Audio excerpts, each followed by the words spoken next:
Before we get into today's show, let me tell you about the latest deal from Mike Lindell, MyPillow. Once again, the big box stores have canceled their orders simply because they don't agree with Mike Lindell's politics. They don't like it because he supports President Trump. Well, he's going to pass that savings on to you. No more middleman. And boy, does he have some great deals on the Giza Dream sheets and the Percal bed sheets. Listen to this. Giza Dream queen size, normally $139.98. Your wholesale price, $69.99 when you use promo code Joey. King size, only $79.99. The Percal queen size, normally $89.98. Your wholesale price, $29.98 when you use promo code Joey. Just call 1-800-893-4059 or go to mypillow.com. Always use promo code Joey. Free shipping options available. This allotment's not going to last very long. When they're gone, they're gone.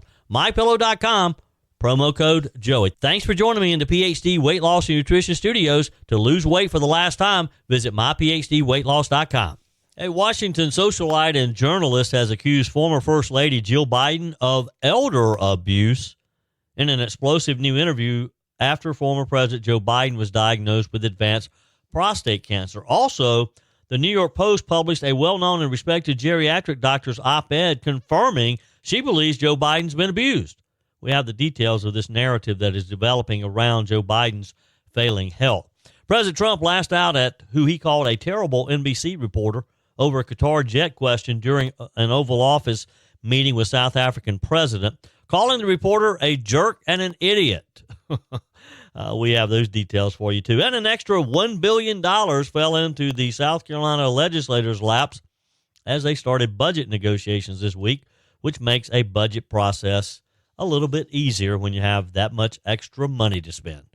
I told you we'd be back. And ye shall know the truth, and the truth shall make you free. It's Joey Hudson. I wanted to name it the Joey Hudson bill, but, they don't allow you to put names on bills. But I wanted to call it the Joey Hudson bill because I know that one's been near and dear to you for a number of years. That's how it's done. Let your voice be heard. And the truth shall set you free. Here's Joey Hudson. All right, folks, I need your full attention on this one because something absolutely jaw-dropping just happened in Washington, and it didn't come from a Trump rally or a House hearing or some hidden camera. No, this came from inside the Beltway, from the heart of the D.C. establishment. Sally Quinn, you may know the name, longtime Washington Post columnist, married to Ben Bradley, the man who helped take down Richard Nixon. She's been at every cocktail party in Georgetown probably for the past 50 years. She's not some rogue conservative with an axe to grind. This woman is an old-school liberal Washington, as liberal as it gets. And she just accused the former First Lady, Jill Biden, of elder abuse. Now, let me repeat that. Elder abuse. She said it in an interview with Tara Palmieri. Folks, she didn't mince words. She laid it out cold. She said, I blame Jill Biden for this, for pushing Joe to run for re-election despite his clearly deteriorating health. Said it was a terrible disservice to the country. Said watching Jill prop him up on the campaign trail after that train wreck of a debate last year, her word, hideous. She's right, isn't she? I said this myself last year, that it was elder abuse, the way they were pushing Joe Biden out there. It was obvious the man wasn't capable of running the country, let alone running a campaign for 4 more years. Now, Ms. Quinn went on even further. She said Jill wasn't protecting her husband, that she was exploiting him. Called it elder abuse, not metaphorically, not sarcastically. She was very seriously. She is very serious about the fact she thinks Jill Biden, under any other circumstances, would be charged with elder abuse. Now, stop and think about that for a second. It's not coming from some of the likely sources. It's not coming from Fox News. It's not coming from the Epoch Times. It's not coming from any of the conservative sources. It's not a right-wing op-ed in the Federalist. This is Sally Quinn, D.C. royalty. And she's calling out Jill Biden for pushing a cognitively unwell man back into the political arena. Not because it was good for the country, because it kept the family in power. Now, we have suspected all along that Jill Biden was what kept Joe Biden out there, haven't we? When Joe Biden announced in 2024 that he was going to seek re-election, we all kind of scratched our head because we weren't expecting it. And we suspected that someone was, as this lady says, propping him up. I suspected all along that it was Jill Biden. I think Jill Biden probably is who got Joe Biden into the race in 2020 to begin with. How many times did Joe Biden tell us he was not going to run and then ended up getting into the race in the very wee hours of the race? Now, you tell me, if the roles were reversed and Melania Trump had done something similar, would the media treat this like a story? Or would it be the story? I think you know the answer. I think you know the headlines that this would make. Let's talk about the facts. Joe Biden was diagnosed with advanced prostate cancer. It wasn't made public until after the 2024 election cycle. His last known screening, 2014. 2014, over 10 years ago. Does that sound odd to you? We've learned that Joe Biden had an enlarged prostate years ago. So why did they just stop testing? Or did they, and they just didn't release the results? You're telling me that no one in the White House, no one on Joe Biden's medical team, not even Dr. Jill Biden herself, now she's not a medical doctor, we know that. No one noticed his decline. The whole world noticed it, but they didn't in the inner circle. No one thought that maybe a guy in his 80s should get regular cancer screenings. Come on. Give me a break. And it gets worse. Sally Quinn compared Biden's behavior, the forgetfulness, the blank stares, the wandering, the lost in the deer in the headlight look, to her late husband's final years with dementia. And this is a woman who lived through that day in and day out. And she's watching Joe Biden and saying, it looks like the beginning of dementia to me. Folks, if that doesn't send chills down your spine. Because here's the hard truth. This country was run for the better part of 4 years by a man who was not mentally or physically equipped to handle the job. And it wasn't just a fluke. It was a cover-up from the inner circle, from the staffers, from the media, and yes, from Dr. Jill Biden. She wanted the power. She wanted to be First Lady. And she wanted to be First Lady for another 4 years. Because she knew, and let's not pretend she didn't, she saw him up close every day. She knew him better than anybody. She had to have seen what we were all seeing. She had to have seen the lapses, the confusion. And instead of protecting him, she doubled down. She pushed him forward. She kept the machine running. Why? For what? Legacy? Ego? Or maybe power? I'm going to go with power. Quinn said it. Everybody thought that he shouldn't run. People were distraught. They felt sorry for him. But he ran anyway, and now we're all paying the price for the last 4 years. You want to talk about a real scandal? Forget Hunter's laptop for a second. Forget the classified documents in the garage by his Corvette. What we're talking about now is a man who is mentally and physically unfit to serve, being propped up like a mannequin and sold to the American public as a viable president and wanting another 4 years. And his wife, the person closest to him, allegedly helped orchestrate all of this. Now, you tell me, what kind of leadership is that? What kind of compassion is that?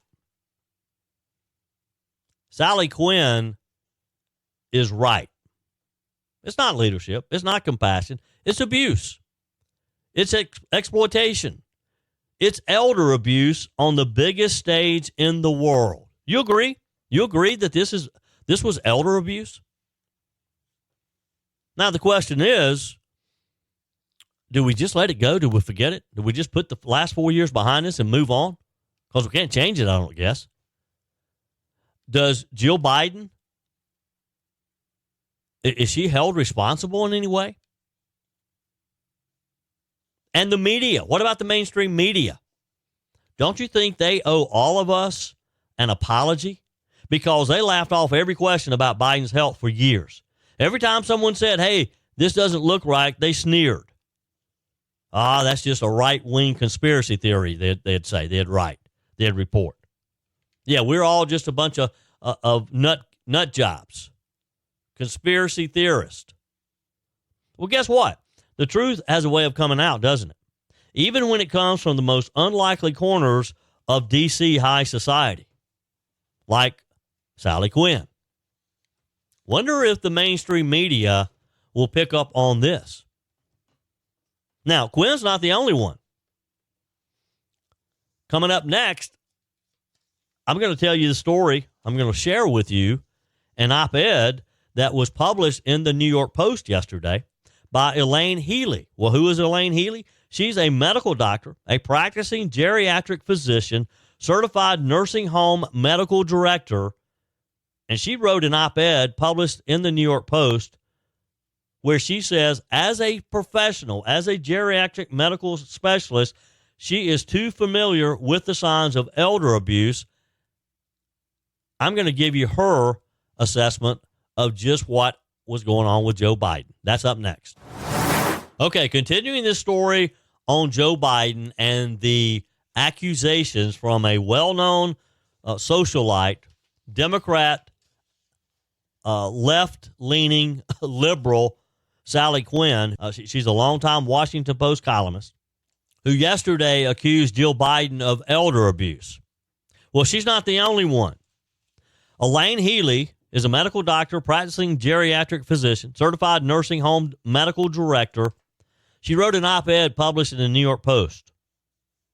She says, as a geriatric medical specialist, I am all too familiar with the telltale signs of elder abuse, which is disturbingly common among American seniors.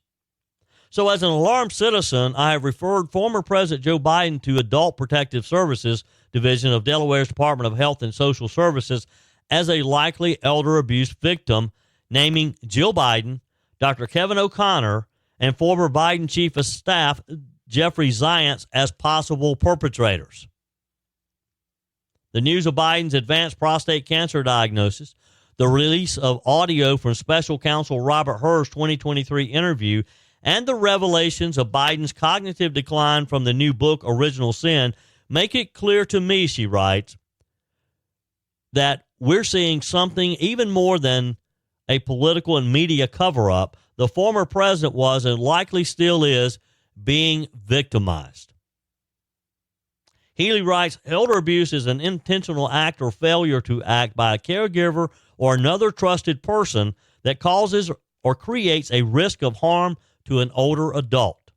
As this case tragically demonstrates, it can happen to anyone committed by anyone. She goes on to write, visible bruising and other injuries from physical violence are obvious forms of abuse. Nonviolent actions like deprivation of food, causing weight loss, or intimidation causing social withdrawal and personality changes are also defined as abusive behavior. A more sinister type of elder abuse, however, involves the exploitation of an elderly individual for the abuser's financial, personal, or in this case, political gain. It seems apparent that those closest to Joe Biden, people upon whom he was and remains dependent, usurped the power and authority of his office for their own benefit, while professionals who had a duty to protect him failed to do so. In the New York Post column, Healy wrote, who can forget Jill Biden's gushing praise of her husband's humiliating performance during the presidential debate? What was behind her insistence that he run for office when she, above all others, had to be aware of his failing cognitive capacities and declining physical health? Is she a loving spouse or a master manipulator? using his dependency on her to control his decision-making. If the latter, she is engaged in elder abuse. What kind of medical professional could fail to recognize the profound deterioration of the president's physical and intellectual capabilities? How could a physician issue a clean bill of health for someone so obviously suffering from dementia, condoning the pursuit of another 4-year stint in the most cognitively challenging job on the planet? And here she asks a very valid question. Healy says, how could any clinician fail to diagnose prostate cancer when it was still in an early, potentially curable stage? Either Dr. Kevin O'Connor failed to practice medicine at the professional standard of care, or he has actively participated in a cover-up, in which case he too was involved in elder abuse. Healy writes, the case against him is even more egregious since O'Connor, above all others, had a professional duty to protect his patient. Which person, or indeed how many people, on the president's staff used his auto pen to sign official documents, including the dozens of presidential pardons in his final days? Now, this is a very valid question and an important one, because so many of those actions we all were stunned by, weren't we? Maybe Joe Biden did not even know that he was pardoning all of these people. Maybe he had no clue. Maybe Jill was using the auto pen to do what she wanted to do. Back to the New York Post. Healy writes, surely they recognize the same limitations that Mr. Herr saw when he de facto acknowledged Biden's lack of cognitive capacity. But even if they blinded themselves to the truth, the Justice Department's website specifically defines as elder abuse the use of a senior signature to execute monetary and other transactions the individual doesn't understand. Bingo. So Jill Biden and others would have been committing elder abuse if they're writing checks out of Joe Biden's checking account without his being able to understand what they are. So I would think that using the auto pen to sign official documents of the President of the United States, that is a crime as well. She writes, shame on Jeffrey Zients and all other staff members who literally stole the authority of a compromised, vulnerable old man for their own purposes. The referral I filed to the state of Delaware did not recommend her for investigation, but I find his actions both questionable and concerning. He declined to press criminal charges against Biden for illegally retaining classified documents because he found the president to be a, quote, sympathetic, well-meaning elderly man with a poor memory. As a trained attorney, however, Herr must have been aware that the American Bar Association recognizes the legal concept of undue influence as it relates to elder abuse, the intentional use of social influence, deception, and manipulation to gain control of the decision-making of another. Herr came to his conclusions regarding Biden's lack of capacity in October 2023, but failed to sound the alarm despite being fully aware that the complex orders and documents being issued in the president's name exceeded his cognitive capabilities. Didn't he have a duty to do so under his profession's stated standards? In our system, the final determination of whether an elder has been the victim of abuse is made by a state's Adult Protective Services Agency following its investigation of a credible allegation. We can only hope that the state of Delaware will function as it should and give the former president the attention and scrutiny his tragic situation deserves. What do you think? Do you believe that Elaine Healy's referral of Joe Biden's case to the Adult Protective Services in Delaware will finally get someone's attention? Do you think they will investigate whether or not Jill Biden has been taking advantage of Joe Biden and possibly broke the law? We'll see. Your comments are welcome. Text me, email me, joe@joeyhudson.com. Leave me a quick message on the MyPillow message line, 864-477-JOEY, 864-477-5639. Always use promo code Joey when you go to MyPillow.com and get the very best savings. President Trump was not very kind to a NBC News reporter. It was Peter Alexander yesterday. The president called him an idiot and a jerk for asking about the luxurious jet the Pentagon accepted from Qatar during an Oval Office meeting with his South African counterpart. Now, this jet that Qatar has offered, and I'm assuming the deal is going to go through to give it to the Department of Defense, has the mainstream media literally standing on their head. They just cannot get past this story. So here you have a head of state from South Africa sitting beside the president in the Oval Office. And like Trump always does, he allows the news media to be in the office at some point in time. And you have this guy, Alexander, yelling a question to the president about the jet. Here's the exchange. Mr. President, the Pentagon announced that it would be accepting a Qatari jet to be used as Air Force One. Perhaps what are you talking about? Can we have a South Africa question, please? Mr. President, the Pentagon spokesperson. What does this have to do with the Qatari jet? They're giving the United States Air Force a jet, okay? And it's a great thing. We're talking about a lot of other things. It's NBC trying to get off the subject of what you just saw. You are a real, you're a terrible reporter. Number one, you don't have what it takes to be a reporter. You're not smart enough. But for you to go into a subject about a jet that was given to the United States Air Force, which is a very nice thing, they also gave $5.1 trillion worth of investment in addition to the jet. Go back. You ought to go back to your studio at NBC because Brian Roberts and the people that run that place, they ought to be investigated. They are so terrible the way you run that network, and you're a disgrace. No more questions from me. Go ahead. No more questions. He waves him off. Now, Trump was asked the question by Alexander literally seconds after the president played a 5-minute video for South African President Cyril Ramaphosa detailing purported evidence of crimes against white South African farmers. The president accused the journalist and his network of trying to dodge covering the controversial subject matter. He said, "We're talking about a lot of other things. Is NBC trying to get off the subject of what you just saw?" He said, "You are real. You're a terrible person." I mean, he just went at it with this guy. He said, "You ought to go back to your studio at NBC because Brian Roberts and the people that run the place, they ought to be investigated." Now, Trump refused to allow Alexander to ask a different question on his claims of white South African genocide, calling the reporter a disgrace.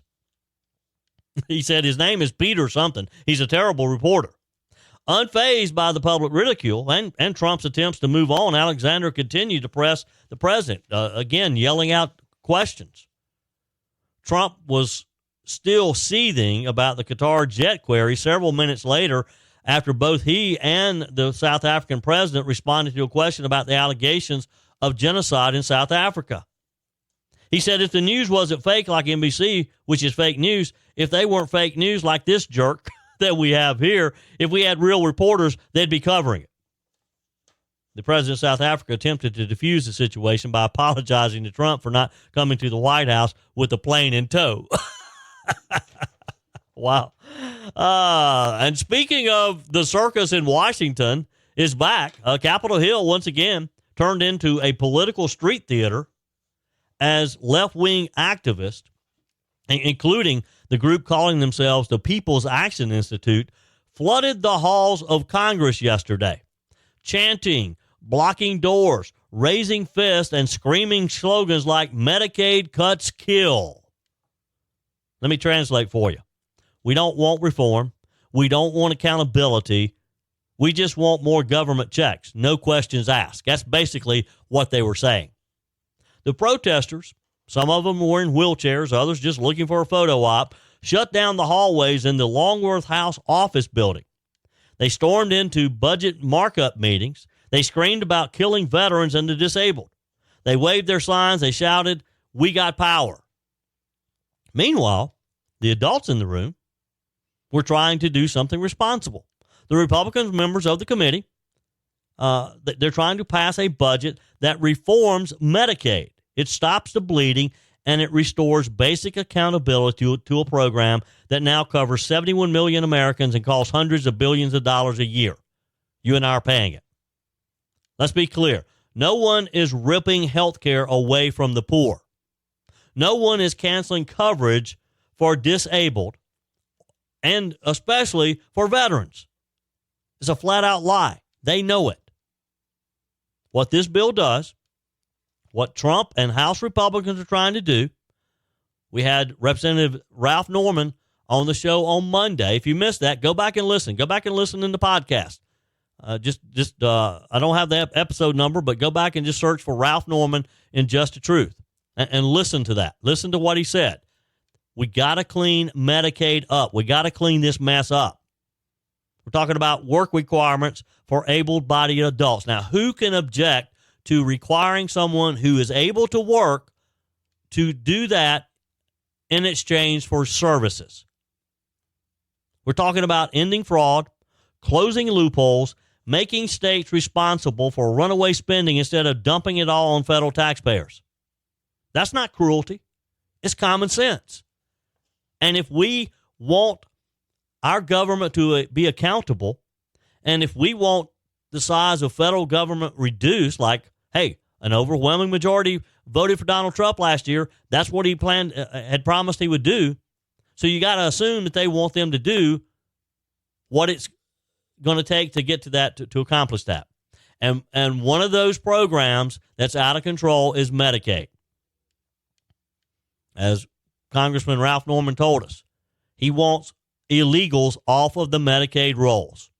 There is no explanation on why someone in our country illegally should be getting Medicaid, period. Stop, full stop, right there. But, of course, the left can't run on facts. They like to run on fear. So what do? They send in the activists. They push people in wheelchairs in who are claiming that their Medicaid is going to be cut. They try to shout down lawmakers. They block government buildings. They try to turn this into some civil rights moment, like standing up for Medicaid is the new Selma, Alabama. It's not. And it's embarrassing. They just don't realize how stupid they look. Right on cue, there's Senator Cory Booker, megaphone in hand, standing on the Capitol steps, cheering them on, saying, keep fighting. Don't let them take away your health care. Senator Booker, nobody is talking about taking away anyone's health care. What he doesn't say is that the program is broken. What he won't admit is that there are billions in waste. And Medicaid is being abused by people who aren't even eligible. Yes, that includes illegal immigrants. And when Republicans try to do something about it, when they say, hey, maybe we should make sure the system's actually helping the people that it's meant to help, they get labeled as murderers. I mean, listen to this quote from the protest. A woman in a wheelchair screaming, they want to kill the disabled, they want to kill the sick, they want to kill the veterans who have fought for us. That's disgusting. It's dishonest. It's dangerous. No one in this bill is targeting disabled people. No one is targeting veterans. What we're doing is saying able-bodied people. If you're in a wheelchair, you're disabled, I don't think Ralph Norman or anybody else is going to take your Medicaid away from you. I don't think anyone's going to try to argue that you should be working if you're disabled and you're not able to work. If you want taxpayer-funded benefits and you're an able-bodied adult, you need to be working. If you're not working, you need to be training to learn a new skill so you can work. You can't sit around on your rear end for the rest of your life and expect me to work every day to pay you. That's not harsh. That's the American way. And let's not forget what Representative Richard Hudson said this week, because he nailed it. Republicans are ending waste, fraud, and abuse in Medicaid so the most vulnerable get the care they need. That was his statement, and that's exactly what's happening. That's the point. He added, and this is key, Democrats are lying to protect a broken status quo that lets illegal immigrants siphon off billions meant for American families. That's exactly what's happening. Bingo. Bingo. The Trump-backed budget doesn't gut Medicaid like some of the Democrats want you to believe. It saves it. It's going to set it up so that it continues to serve the people that truly need it for many, many years to come. If they don't do it now, it's going to go broke. They're setting it up so that the people who have earned the benefits will get the benefits. So the next time you see one of these protesters, ask yourself, who's really being hurt here? And guess what? This budget bill, it's not just a spending plan. It's a reality check. It's proof that Republicans under Trump are ready to lead again, not just talk tough on TV, but actually clean up the mess that the Biden Democrats made. Your comments are welcome on the Firmin Ford text line, 864-477-JOEY. That's 864-477-5639. Emails always welcome, joey@joeyhudson.com. Speaking of the Firmin Ford text line, it's never been more important to support locally run businesses owned by people who actually live here in the upstate. Let me take a minute to talk with you about our friends at Firmin Ford. If you're looking for a new vehicle, maybe a great pre-owned vehicle, one you can trust, or maybe you're looking to order that special vehicle. Either way, if you want a new one, a brand new one, or a pre-owned that you can trust, the folks at Firmin Ford, they're there to help you. Their name is on the sign because their name is on the line, because every single transaction is important to them. Jim Firmin, Matthew Firmin. They do business the right way. When you stop by, when you give them a call, or maybe when you just send them a quick email, you're always going to have access to a member of the Firmin Ford family. And by the way, they also offer great service, and you're not going to have to wait weeks and weeks to get it done. And you do not have had to purchase your vehicle at Firmin Ford. Doesn't even have to be a Ford. They service all makes and models. Visit my friends at Firmin Ford online at firminford.com, firminford.com. On our text line, Jennifer writes, thank you so much for the text attachment. And don't ever hesitate to text me to be sure that I hear something, but I'm right on time. I heard him, and he made a lot of sense. She's talking about Ralph Norman. I had sent out a text to a lot of my listeners. And by the way, if you're not on my mailing list, go to joeyhudson.com, click on Connect with Joey, sign up for my emails and my text. She said, your questions were good. It was helpful to understand it from his point of view, and I'm sure that his point of view is shared by others there. Hope they're able to get on the same page and pass this big, beautiful bill. Andy, being a New Yorker, identifies a lot with the SALT issue. Thank you, Jennifer. Appreciate your text. Texter says, hey, Joey, my personal opinion, I think Nancy Mace knew exactly what she was doing, getting her picks taken. Just a good way to get her agenda out there. I'll never vote for her. Pete writes, Joey, listening to Nancy Mace babble about privacy in your house without bringing up all the NSA surveillance is laughable. The Bill of Rights is to protect us from government spying, not from her poor choices on romantic partners. Representative Mace needs to raise her standards on judging people's character. 2 divorces and a broken engagement to a pervert all before she's 50. This lady is a glory hound, and South Carolina should not even consider her for governor. Heaven help us. We don't need another Nikki Haley. Your comments are welcome as well. Text me, email me, joeyhudson.com. You can always leave me a message, too. On the MyPillow message line, just dial 864-477-JOEY, 864-477-5639. Leave me a message and know that it could air in a show soon. And always use promo code Joey when you go to MyPillow.com, and you'll get the very best price that Mike Lindell has to offer. And boy, he's still got some great deals on the Giza Dream Sheets. He's got some great deals on the pillows, of course, the towels, the slippers, everything. When you go to MyPillow.com, if you use promo code Joey, you're going to get a great deal on all of it. The Giza Dream Sheets, he still has some colors left in queens, kings, split kings, cow kings. It's $49.98 when you use promo code Joey, regardless of what size. Order now, because when they're gone, they're gone. And also, for a limited time, when you order over $100, you're going to receive $100 in free digital gifts. So call 800-893-4059 or go to MyPillow.com. MyPillow.com. Always use promo code Joey. An extra $1 billion fell into the laps of legislators as they started budget negotiations this week, making a budget process with a few sticking points potentially even smoother. Look, it's a lot easier if you got an extra $1 billion laying around, isn't it? Following a stronger than anticipated tax season for the state, according to the South Carolina Daily Gazette, they write, along with continued increases in corporate income tax and sales tax collections, legislators will have an additional $669 million for one-time expenses and $377 million in recurring revenue, according to the State Board of Economic Advisors. Now, normally, these mid-year hikes occur before the chambers approve their budget plans. But the state's revenue forecasters declined to recognize any surplus at its meeting last month, so legislators were just now getting this. However, with just 6 weeks left in the fiscal year, the board decided to officially increase its revenue estimates. The $669 million is most, but not all, of what's flowed into the state coffers above expectations through April, and the $377 is the boost in projections for the fiscal year starting July the 1st. House Ways and Means Chairman Bruce Bannister said those surprisingly good numbers will make a lot of what we've been fighting over a lot easier. A 6-member committee, 3 from the state House of Representatives and 3 from the state Senate, will be tasked with hashing out the differences in their chambers' roughly $14.5 billion budget plan.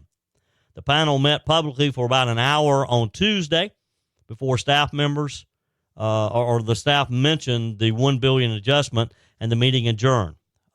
Talks resumed yesterday and will continue, I assume, today. Some major parts of the budget package were already locked in before negotiations began.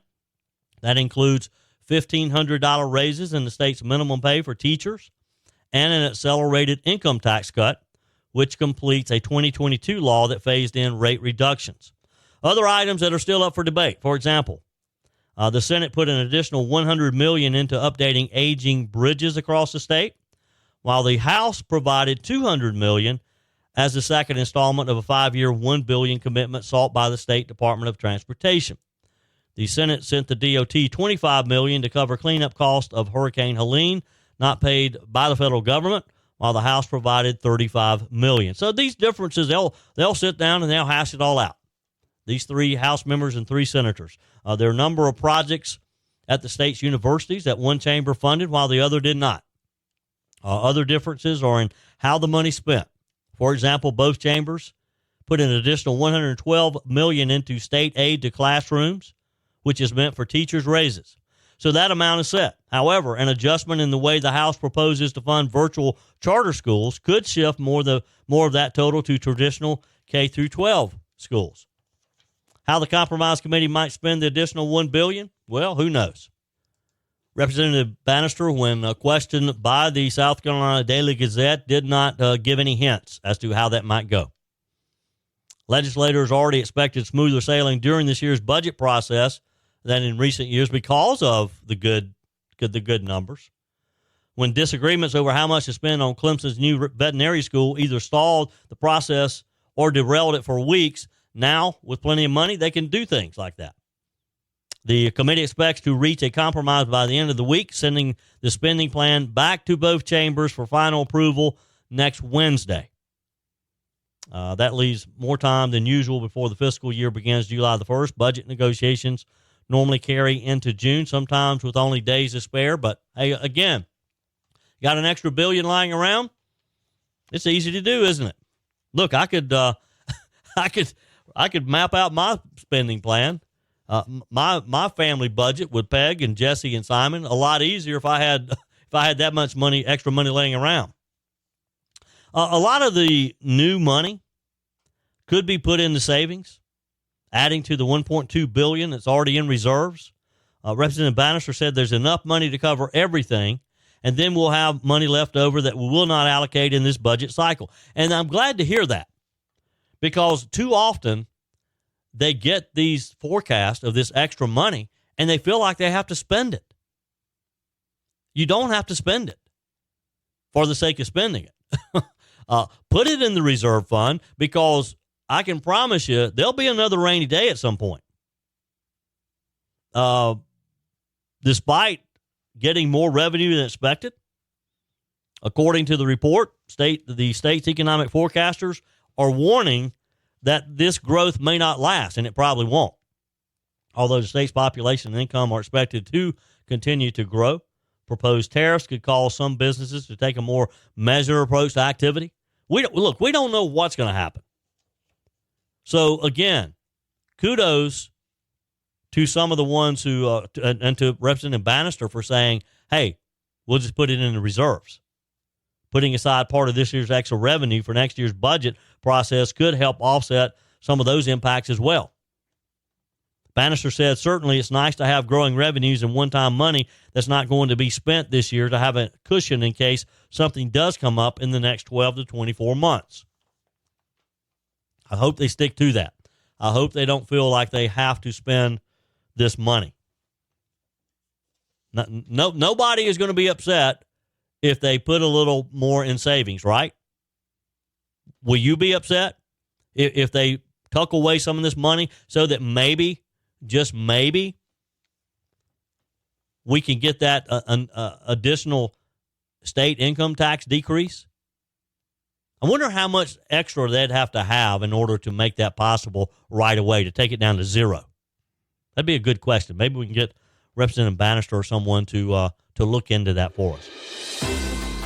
That's it for today's edition of Just the Truth. Thanks for joining me in the PhD Weight Loss Studios. To lose weight for the last time, visit myphdweightloss.com. If you haven't joined my mailing list yet, visit my website, joeyhudson.com. Click on the Connect with Joey button so that you can receive our emails and the most up-to-date news. Also, join me on my YouTube channel. Be sure and like, comment, and subscribe. Just search for Joey Hudson. As always, thanks for spending a few minutes of your day with me. Do me a favor and forward this episode to a few friends. Just click on the share button and send to your contacts. We need to build an army of conservatives to win our country back, and we can do that by continuing to share the truth with our friends and family. Keep those comments coming via the Firmin Ford text line, 864-477-JOEY. Email to joey@joeyhudson.com, and I love your messages on the MyPillow message line. Again, that's 864-477-JOEY, 864-477-5639. Be sure and take advantage of the MyPillow special, just $14.88 on the standard MyPillows when you use promo code Joey. Order online at mypillow.com or call 800-893-4053. We're back again tomorrow and hope you'll plan to join us. Until then, remember, God's got this. He's still in control.